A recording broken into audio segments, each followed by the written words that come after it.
యామిని అహల్యని పక్కకి తీసుకెళ్ళి, నిన్ను గౌతమ్‌ని చూస్తుంటే నాకు చాలా అసూయగా ఉంది. మీ జంట మేడ్ ఫర్ ఈచ్ అదర్ అని చెప్పొచ్చు. కానీ నాకొక కూతురుంది అదితి అని. అది చిన్నప్పటి నుంచి గౌతమ్ పైనే ఆశలు పెట్టుకొని పెరుగుతుంది. నువ్వేమో గద్దలాగా వచ్చి గౌతమ్‌ని తన్నుకు వెళ్ళిపోయావు. గమ్‌లాగా పట్టుకొని వదలట్లేదు అని హేళన చేస్తూ ఉంటుంది యామిని. అప్పుడు అహల్య, లేదండి, నేను గౌతమ్ గారి నుండి దూరంగా వెళ్ళాలని అనుకున్నాను అని ఏదో చెప్పబోతుండగా, కానీ గౌతమ్ నిన్ను వదలట్లేదు కదా అని అంటూనే, అవును, నేను ఇంత సడన్గా శ్రావ్య రిసెప్షన్ని ఎందుకు అరేంజ్ చేశానో నీకు తెలుసా? ఒక్కసారి శ్రావ్యని చూడు, వాళ్ళతో ఎంత ఆనందంగా ఉందో. కానీ నేను చేసే ఈ పనితో శ్రావ్యకి ఆనందం అనేదే ఉండదు. ఎందుకు బ్రతుకుతున్నానా, నేను చావాలి అన్న స్థితికి వచ్చేలా చేస్తా. ఇదంతా చేస్తుంది నా కూతురు అతిథి భవిష్యత్తు కోసం అని అంటూ ఉండగా టెన్షన్ పడుతూ ఉంటుంది అహల్య.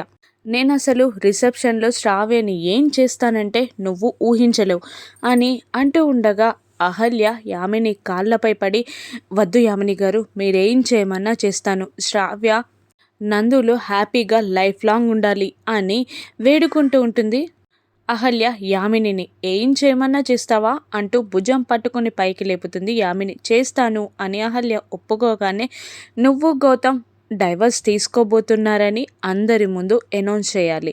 అతిథిని గౌతమ్ పెళ్లి చేసుకోబోతున్నాడని నువ్వే అనౌన్స్ చేయాలి. ఎందుకు విడాకులు తీసుకోబోతున్నారని అడిగితే నీపై నువ్వు నిందలు వేసుకోవాలి. నువ్వు షెల్ఫిష్ అని చెప్పాలి. డబ్బు కోసమే గౌతమ్ని పెళ్లి చేసుకున్నానని, ఆస్తి కోసమే విడాకులు ఇస్తున్నానని చెప్పాలి. నీపై నువ్వు నిందలు వేసుకొని నువ్వు గౌతమ్కి దూరంగా వెళ్ళాలి. లేదంటే శ్రావ్యని ఏం చేస్తానో నువ్వు ఊహించలేవు అని బెదిరిస్తూ ఉంటుంది యామిని.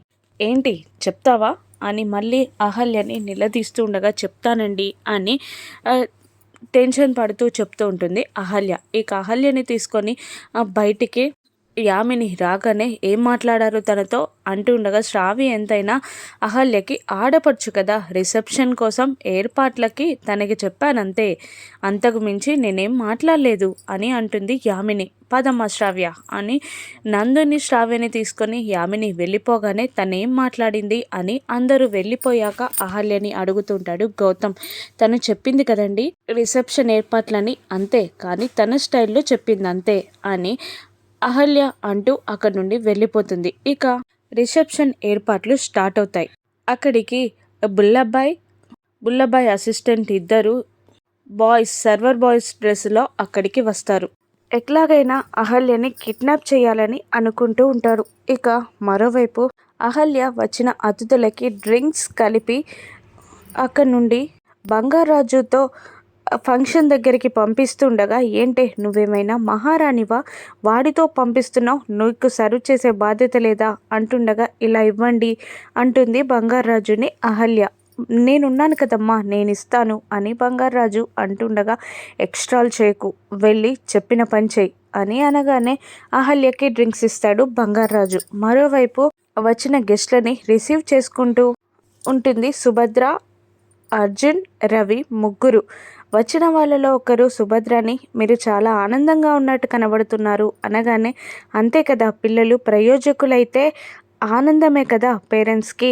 నా కొడుకు గౌతమ్ డాక్టర్గా మంచి పేరు తెచ్చుకుంటున్నాడు, కూతురికి పెళ్ళైపోయింది, చిన్న చిన్న డిస్టర్బెన్స్ ఉన్నా కూడా ఇప్పుడు తొలగిపోయాయి, ఇవన్నీ నా కోడలు అహల్య వల్లే అని గొప్పగా చెప్తూ ఉంటుంది సుభద్ర. అప్పుడే అక్కడికి వచ్చిన యామిని కోపంగా, ఇక చాలు, అది కష్టాలు తెచ్చింది, అదే సాల్వ్ చేసిందని చెప్తున్నావా?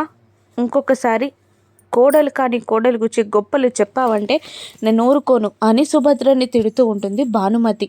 ఆగమ్మ, ఎక్కడ ఏం మాట్లాడాలో తెలీదా నీకు అని అర్జున్ భానుమతిని అంటూ ఉంటాడు. గెస్ట్లు వెళ్ళిపోతారు. అహల్య డ్రింక్స్ సర్వ్ చేస్తూ ఒక వ్యక్తి పైన డ్రింక్ ఒలకబోస్తుంది. దాంతో సారీ అని అహల్య భయంగా చెప్తున్నా కూడా భానుమతి వినకుండా, ఒళ్ళెక్కడ పెట్టుకొని పని చేస్తున్నావు, కావాలనే కుటుంబం పరువు తీయాలనే ఇలా చేస్తున్నావు కదా అని విరుచుకుపడుతుంది అహల్యపై భానుమతి. దాంతో అప్పుడే అక్కడికి వచ్చిన గౌతమ్, ఏమైంది నానమ్మ అని అడుగుతుండగా, ఇది మన ఇంటి పరువు తీస్తుంది, డ్రింక్స్ సర్వ్ చేయమంటే వాళ్ళ బట్టల పైన డ్రింక్స్ పోసేస్తుంది అని అంటుండగా, అవును అహల్య గారు, మీరెందుకు డ్రింక్స్ సర్వ్ చేస్తున్నారు అని అడుగుతుంటాడు గౌతమ్.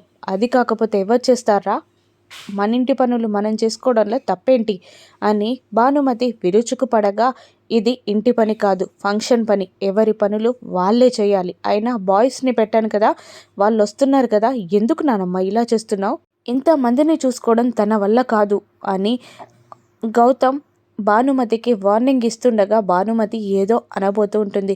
నానమ్మ, ఫంక్షన్ని సజావుగా సాగనివ్వు. అవునా అహల్య గారు, మీరేంటి రెడీ అవ్వలేదు అని అడుగుతుండగా, నేనెందుకు రెడీ అవ్వాలండి, ఇది శ్రావ్య రిసెప్షన్ కదా అని అంటూ ఉంటుంది అహల్య. శ్రావ్య రిసెప్షన్ అయితే మీరు రెడీ అవ్వకూడదా, శ్రావ్యకి మీరు వదినవుతారు అని గౌతమ్ అంటూ ఉండగా, బంగారాజు అహల్య చేతిలోని ట్రే తీసుకొని, మీరు వెళ్ళి రెడీ అవ్వండమ్మా, బాబుగారు చెప్తున్నారు కదా అనగానే వెళ్ళిపోతుంది అహల్య.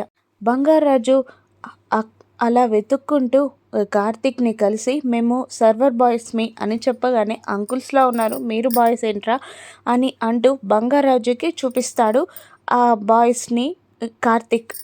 బంగారాజుని చూసి బుల్లబ్బాయి అసిస్టెంట్ కూడా షాక్ అవుతారు. అహల్య ఎక్కడుందో తెలిసి కూడా చెప్పట్లేదు వీళ్ళు అని అసిస్టెంట్ అంటూ ఉండగా, వీన్ని 4 ఉతికి దాన్ని తీసుకెళ్ళిపోతా అంటాడు బుల్లబ్బాయ్. ఇక అహల్య కోసం వెయిట్ చేస్తూ ఉంటాడు గౌతమ్. అహల్య చక్కగా రెడీ అవుతుంది. అప్పుడే గౌతమ్ ఫ్రెండ్స్ అయిన అంజలి, ఆకాష్లని తీసుకొని అతిథి పైకి వస్తుంది. ఏంట్రా లేట్ అని అంటూ ఉండగా, హాస్పిటల్లో పేషెంట్స్ చాలా ఉన్నారా, అందుకే లేట్ అయింది, 2 సర్జరీలు కూడా అటెండ్ చేశాం అని అంజలి చెప్తుండగా, ఓహో, పేషెంట్లు ఫస్ట్, ఆ తర్వాతే ఫంక్షన్ అని గౌతమ్ అంటూ ఉంటాడు. నేను అహల్యని తీసుకొని వస్తాను, మీరు ఫంక్షన్లోకి వెళ్ళండి అనగానే, అలాగే అంటూ వాళ్ళు ఫంక్షన్లోకి నడుస్తారు. ఇక అహల్యని బుల్లబ్బాయ్ కిడ్నాప్ చేస్తాడా, రాను ఎపిసోడ్స్లో చూద్దాం. Thank you for watching.